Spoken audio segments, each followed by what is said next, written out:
महाराष्ट्राच्या राजकारणातली आणखीन एक मोठी बातमी. ठाकरे बंधू एकत्र येणार या चर्चांना जोर आलेला असताना दोन्ही राष्ट्रवादीचं मनोमिलन होणार का याबद्दलची चर्चा राजकीय वर्तुळात रंगली. काका पुतणे एकत्र येतील, भाऊ बहिणी एकत्र येतील अशी चर्चा रंगू लागली. आज राष्ट्रवादीचा वर्धापन दिन, राष्ट्रवादीच्या 26व्या वर्धापन दिनी याबद्दलचे काही संकेत मिळाले, सुतवाच मिळाले. दोघांनी एकमेकांवर टीकेचा ट सुद्धा काढला नाही. समजून घ्या. दोन्ही राष्ट्रवादींचे वर्धापन दिन दणक्यात. राष्ट्रवादीच्या एकीकरणाची पुन्हा चर्चा. विलिनीकरणासाठी कार्यकर्ते आग्रही. नेत्यांकडनं मात्र वेट अँड वॉचची भूमिका. आणि मी तुम्हाला खरं सांगू का, या चर्चा खरंच कॅमेरावर होत नाही. राष्ट्रवादी काँग्रेसमध्ये फूट पडल्यानंतर लोकसभा आणि विधानसभेच्या निवडणुकीत दोनही पक्ष एकमेकांसमोर उभे ठाकले. एकमेकांवरती टोकाची टीका केली गेली. मात्र विधानसभेच्या निवडणुकीनंतर हा संघर्ष थोडा मवाळ झाल्याचं चित्र दिसलं. अनेक कौटुंबिक कार्यक्रमांसह सार्वजनिक कार्यक्रमांमध्ये काका शरद पवार आणि पुतणे अजित पवार एकाच मंचावरही दिसले. त्यामुळे दोनही बाजूच्या कार्यकर्त्यांकडनं एकत्र येण्याची चर्चा रंगली. राष्ट्रवादीच्या वर्धापन दिनाच्या निमित्तानं नाशिक आणि नागपूरमध्ये तसे बॅनर्सही झळकले. उद्या जर स्थानिक स्वराज्य संस्थेच्या निवडणुका झाल्या, सगळ्या निवडणुका वेगळ्या वेगळ्या झाल्या, तर सगळ्यात पहिले राष्ट्रवादीचेच कार्यकर्ते राष्ट्रवादीच्या विरोधात उभे राहतील, शिवसेनेचे कार्यकर्ते शिवसेनेच्या विरोधात उभे राहतील. परिणामी फायदा 4थ्या 5व्या पक्षाला होईल.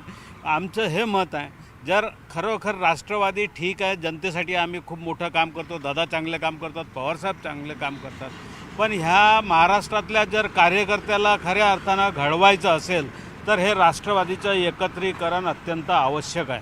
पक्षाच्या विलिनीकरणासंदर्भातला पुढचा निर्णय सुप्रिया सुळेंचा असेल असं शरद पवारांनी म्हटलं होतं. आणि त्याबद्दल बोलताना सुप्रिया सुळेंनी काय म्हटलं आपण पाहूया.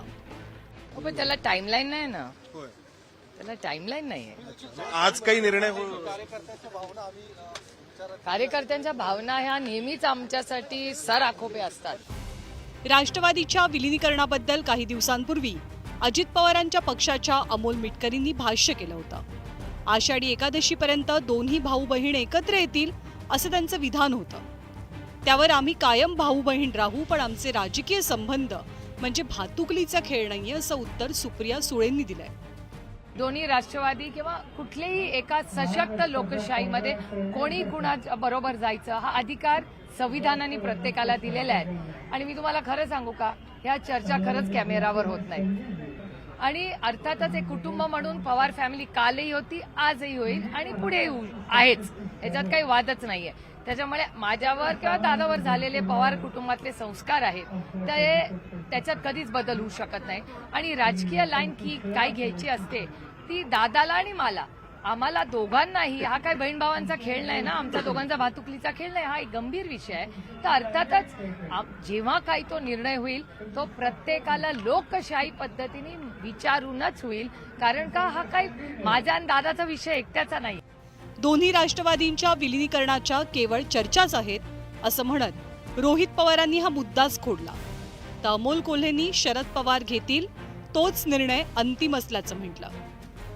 नाही, ही चर्चा अनेक दिवसांपासून आहे. ही फक्त चर्चाच एवढंच या ठिकाणी सांगतो. जेव्हा पक्ष पहिल्यांदा फुटला होता तेव्हा आम्हाला संधी होती सत्तेत जाऊन बसायची, पण आदरणीय पवार साहेब आणि विचाराबरोबर आम्ही राहिलो. संघर्ष या सर्व कार्यकर्त्यांबरोबर आम्ही केलेला आहे. त्यामुळे आज सुद्धा पवार साहेब जे बोलतील ती आमच्या सगळ्यांची दिशा असेल. मला वाटत नाही आमच्याकडून कोणी असं अधिकृत विधान केलेलं माझ्या तरी ऐकिवात नाही. याविषयी मला तरी काही कल्पना नाही. आदरणीय सुप्रियाताई आणि आदरणीय पवार साहेब जे सांगतील ते धोरण आणि बांधतील ते धोरण. गेल्या जवळपास 3 महिन्यांपासून दोन्ही राष्ट्रवादी एकत्र येण्याच्या चर्चा आहेत.